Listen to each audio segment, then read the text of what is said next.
Turning your engine T81 engine turn.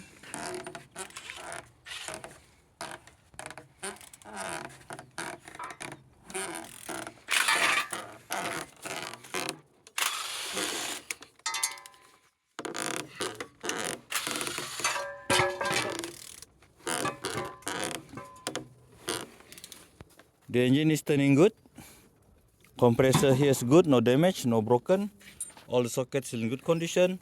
Same as well, the alternator on top here, very nice, very good. And from this side, everything's good, didn't see any damages. Same as well, the starter here, no broken, no damage. You can see. From this side, everything's good, didn't see any damages. The turbo from here also good, no problem. And the turbo here, it spin very good, no problem. And no up and down, yeah, very nice. And the EGR pipe also good, no problem. Down here, the oil sump and the gearbox also good, no damage, no broken. And the engine is turning good.